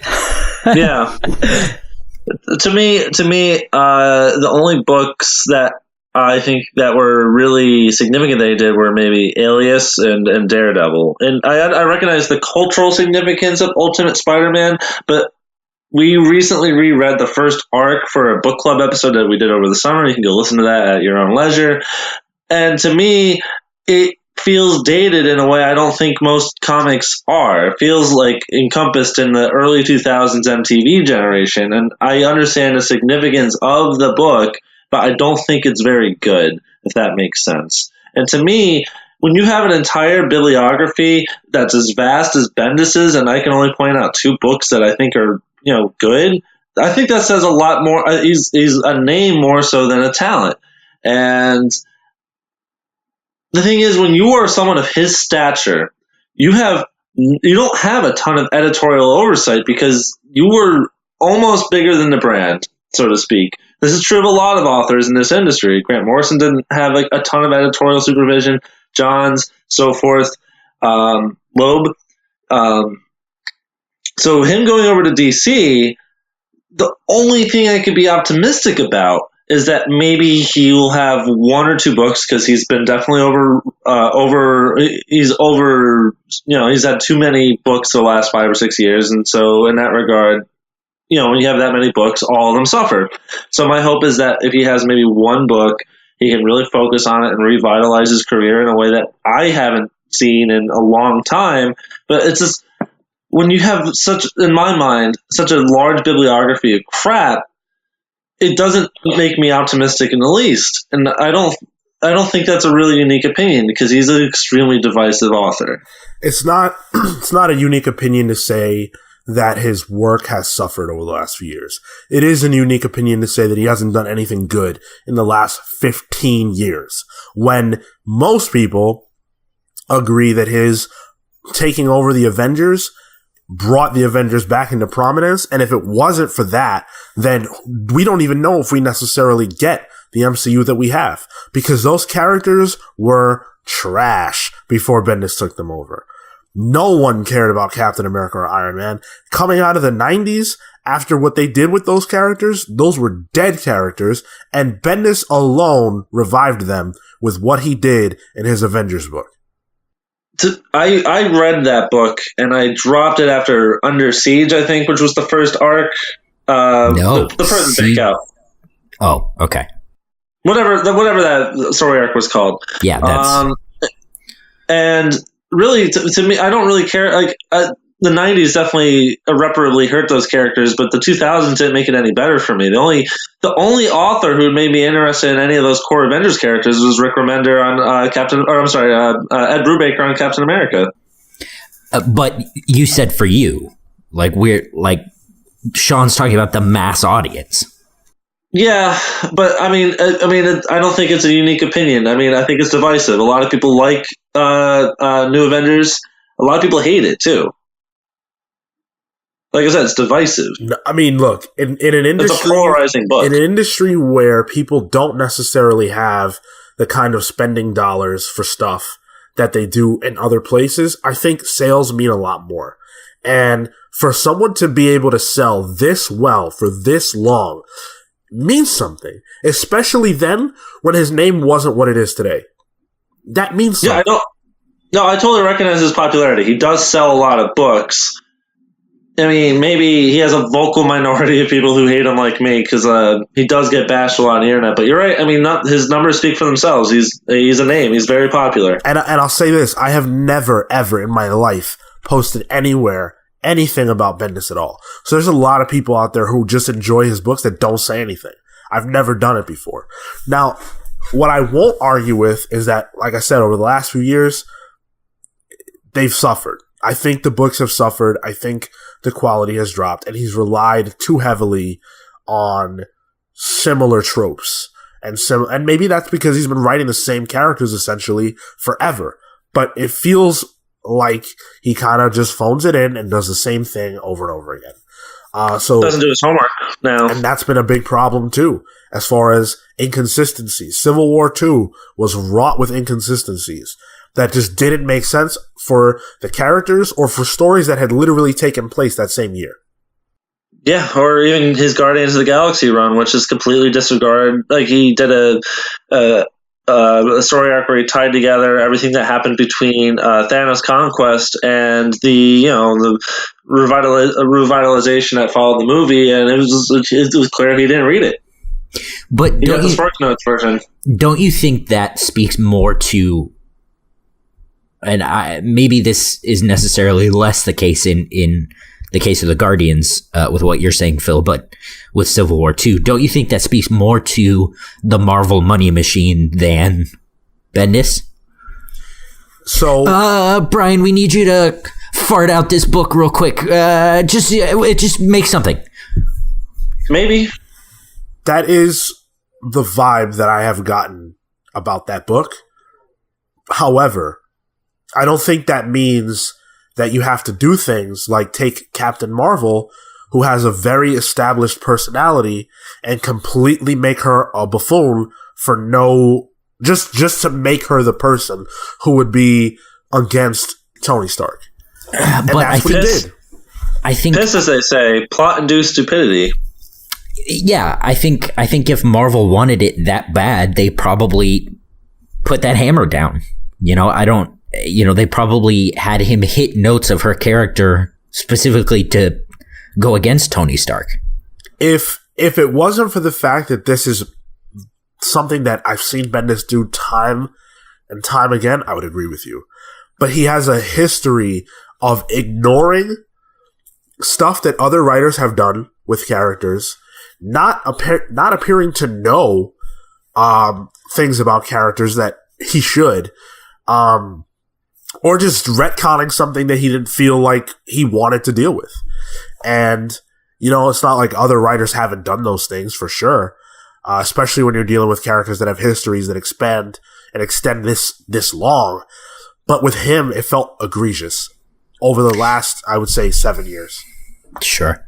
I guess what I'm saying is, does it say more about Marvel that they would go to Bendis, to rescue them and pull them out of this, thing, and knowing that he could pull something off that it would at least draw crowds. He was more of a tool than a creator. Yeah, and he is so loyal to them that he was like, yeah, sure, whatever, I'll do it.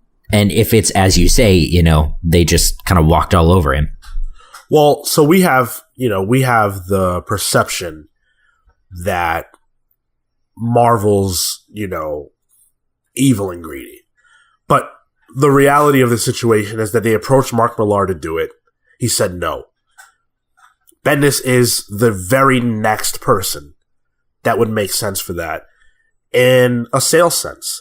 They have always tried to put their top writers on their events because they want them to sell. And that, I think that's reasonable. But adjacent to that is wanting it to be good.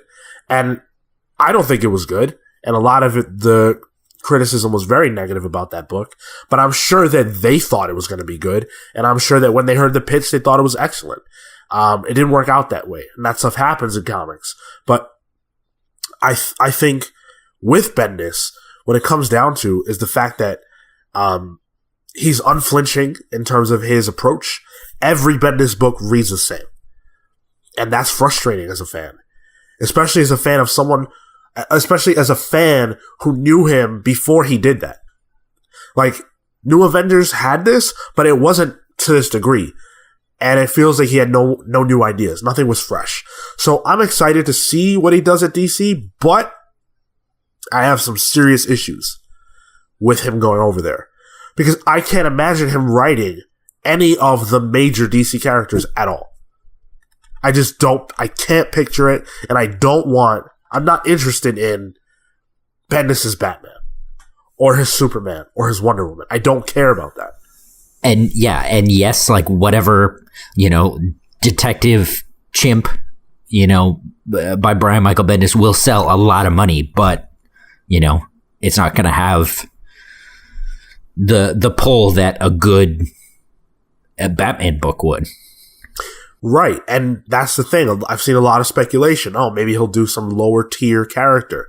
They're not going to do that. Why would they get the biggest free agent in comics by far and put him on Hawkman? No. They're going to put him on something major. Significant. Yeah. I think it's like, I think they're going to tease him out because he is so, like, such a big name. I think he can be left as like leverage, similar to like when to Marvel using him for like an event or something, or DC can put him on lower tier characters to try to bring popularity to those characters and draw in those audiences for them. And then when they really need to like activate, it's like, oh yeah, Bendis is doing a Batman book, but in the meantime, using his weight, using his he lost all that, so that's not going to work. Oh, okay. Bad pull, Marco. Sorry, didn't do my homework. Marco's fat shaming. But using that to like revitalize a lesser known character or bring them more into prominence, I think that's an easy way to use him, and also for him to just have more say in a character and express himself a bit more creatively. And then when they need to, just be like, oh, you're on Superman. Oh, you're on Batman. Oh, you're on Justice League. That just seems really outside of the way that they operate. And I'm not saying that that's a negative or positive thing. I think like Jeff Johns is never going to step down and write, Nightwing. That's not, like they will always have him on the top level books. I see you, Cale. I know what he's done before. He's not doing that kind of stuff anymore. That's not happening. Anymore, yeah, but he's also not going to the other side. But Jeff Johns wasn't as big as he is now when he was doing those books. And Bendis being the name that he is. Hold on, what? Yeah, he was. Maybe not when he was doing Stars and Stripes, but like... Bendis got big by doing those books. He wasn't big before he so did Johns. No, no. I meant Johns. I meant Johns got big doing those books. Right, and to what Sean's saying now is that where Jeff Johns is now as a writer, he's not going to go back and do smaller characters. Presumably. Right, but what I'm saying is that if he went to the other side, he might. No, like doing a small character like that is Bendis's bread and butter. I don't know about that. Bendis's bread and butter has been writing for the most high profile books. And he doesn't anymore because he's already done them. I don't know. Think about it. His first project for Marvel was his first couple, I guess, was Jessica Jones, something they allowed him to create. Ultimate Spider-Man, which was the flagship title of their new imprint, and Avengers. That's how he started at Marvel. But they were also like dying. Like they were selling they're selling filing cabinets. Like that's not an unknown story. They weren't selling. They literally were. This is a Bendis story. Like when he went in to get the contract for Ultimate Spider-Man, they were selling filing cabinets. Interesting. Okay. I can't believe you don't know that story. I didn't know that part of it. No. Yeah. Like they were hurting when he came on. My question to you guys is, what do you want to see Bendis do at DC? Sean says he can't picture him working on a lot of the flagship DC titles, but the question remains, what do you want to see him do there? I want to see him do either some kind of noir thing, like a Detective Chimp. Yeah, there aren't any R's in Detective Chimp. That'd be a good move. And Phil got it. I didn't get it. I wasn't going to say anything. No R's. You said wow. Instead of noir. God, that's awful. You said instead of noir, you said no R. Oh, did I really? Yeah. And then you said Detective Chimp, and I went, yeah, no, that sounds right. There aren't any R's in Detective Chimp. Boy. This episode just screeched to a halt. Indeed. Have you ever heard that having to explain a joke makes the joke unfunny? Hey, listen. Phil got it. It was a solid joke. It's not my fault you two looked at me like I'm an idiot. That was a solid ass joke. And I want to see him do maybe The Question. Oh boy, Some who more let noir. the dogs out? No R.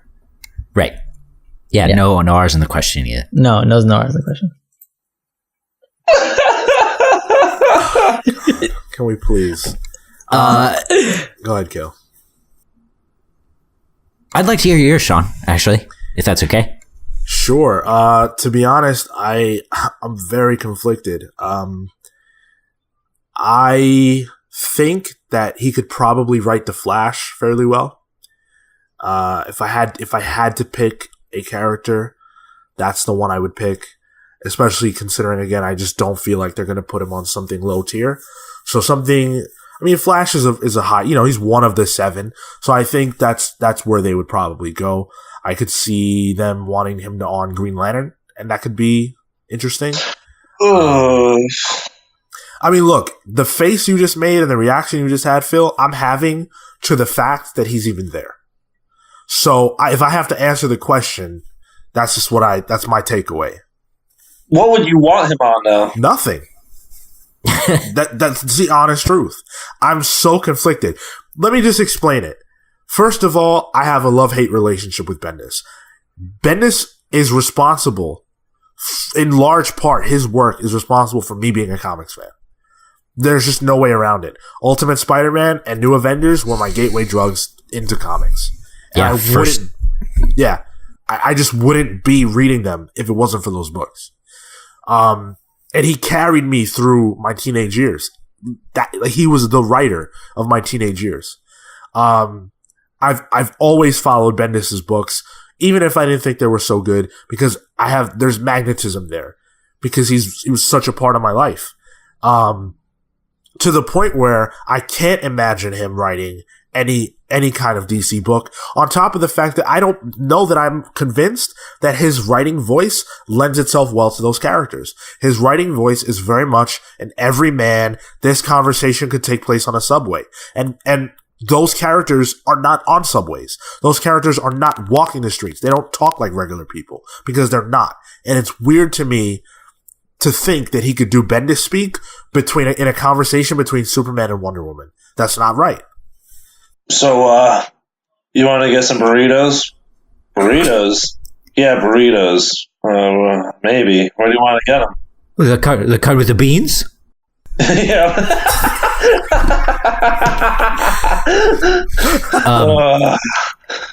I can't eat burritos after 5 p.m. Oh, because of the... Yeah, you know what's up. Yeah, because of the indigestion. You go to the doctor for that yet? Yeah, I went to the doctor just the other day. He just gave me some pills. Pills. This is 3 pages of dialogue in a Bendis book. Gaviscon? Did he give you some Gaviscon? No, that's the over-the-counter stuff. He didn't... Wait. So, Cale, what do you want to see him on? I think you're right. I do... I don't know. Yeah, I think I sit where you sit, Sean. Bendis for me, my first comic, Ultimate Spider-Man Volume 3. Like, that's where I started. And I think that you're right. He has a very everyman speak. And I think at that time, that specific time, he had that 2000 teenage voice. And I think now that audience has kind of grown with him, he's sort of kept it for this audience. And I think that's both a good thing and a bad thing, in that, his appeal is still there for the older folks like us, but he can't really attract new readers because it doesn't sound like them. I think that's where, creators like G. Willow Wilson and her Ms. Marvel title really come in. And I think even that's kind of waning. So I think you're right in your idea of putting him on the Flash. I think that's a good call. I think he's the most everyman of the league. I think I would want to see him on. I'd like to see him tackle a magic book. Maybe not necessarily like Justice League Dark, but maybe like a Dr. Fate would be cool. Yeah. Like the Zatanna. A lot of people have suggested Zatanna. A lot of people. I don't know. Have about you guys Zatanna. read the way he writes Doctor Strange? Weird Bros. Well, I don't disagree with that. But I think there's more fun to be had with the DC magic. Not that I think Marvel's is bad, but I think it's a little more. And I hate it when people throw around this term, realistic, quote unquote. It follows its own kind of logic that is hard to work around. But DC's just like, fuck, do whatever you want. A lot of people have tossed around Shazam. I don't hate that idea. I think ultimately I'd like to see him on a Legion book. I think his style would lend really well to the Keith Giffen Legion format that sort of made that book popular in the 70s and 80s. Maybe. I think there are infinite possibilities, and if there is an upside, it's probably that, and also the possibility, and I don't think we can really rule this out, that he could be so reinvigorated by this move that he's inspired to switch it up, do things somewhat differently. Maybe we get that old Bendis back. Maybe he really was stagnated at Marvel. That's realistic. When his Avengers run ended in 2011, he had already been writing those characters for like 8 years. That's a long time. So it's possible that we get a refueled Bendis, and a refueled Brian Michael Bendis could write anything. So, I'm hopeful. I'm going to try to be hopeful because it's happening anyway, as much as I may not want it to, and I would like it to be good. So let's see what you got, Bendis. Phil, you look like you have something to say. Oh, it's just all these ideas, and it's just like, I don't know. He's such a meme writer now that like every time I picture him on like a Shazam book, Legion of Superheroes, it's like I picture myself cringing while reading it because it's like almost a satire of itself. I mean, but you're going to do that anyway. Like, you don't like the Marvel movies, and that's all they are too. So I know, it's just, so I don't want that on you don't DC. like anything that's popular, so you're going to do that anyway. DC Rebirth is popular, and I'm enjoying that. I don't dislike things for being popular. That's just a character. That's characterizing me in a cartoony kind of way. I don't like things that I perceive to be bad. That's really what it comes down to. And I hate shit that just, to me, feels brain dead.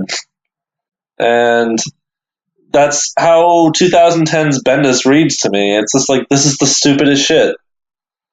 I really, really hope that he is revitalized and writes with some kind of humanity.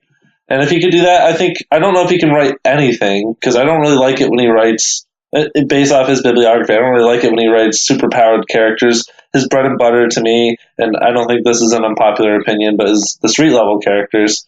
So if he wrote like a Nightwing book in earnest, I mean, maybe that could be really good, Nightwing would do good Bendis speak, I think. It'd be a good book for that. Yeah. Probably one of the better options as far as that goes. But that was where my thought went. So I think we can probably just wrap up this conversation. I wish Bendis well. Thank you. I mean, you're not going to hear this, but thank you for all the years of enjoyment that you provided over at Marvel. I'm very grateful for all of those things, and I hope that your time at DC is a ton of fun for you and a ton of fun for the people who read it, and I will be among those people reading it, whether I like it or not. Strangest timeline is Grant Morrison and Michael Bendis teaming up on a book together. That is the strangest timeline. But man, 2017 has been a weird fucking year. That's right. Here we are. It's only going to get worse. So with that, we're going to do some quick words about where you can find us. Let us know your thoughts about this episode. Let us know your thoughts about what you want to see Bendis work on. Tell us the title you want to see Bendis on, and also tell us if you want to see Disney buy Fox. Because I do. So you can write to us at thecomicspals@gmail.com to let us know your thoughts on that or anything else. You can write us to let us know a random Sean, it's been question of the week. 55 episodes. I know. I'm just tired today. Hey, man, I'm pretty rock solid when it comes to this stuff. Not today, apparently. Well, listen. Everybody has their bad days, and I guess today's mine. Thanks for letting me know, Cale. Cale and Sean really feuding today. It's all Cale. It's all Cale. Cale, listen, big guy. The sun is getting really low.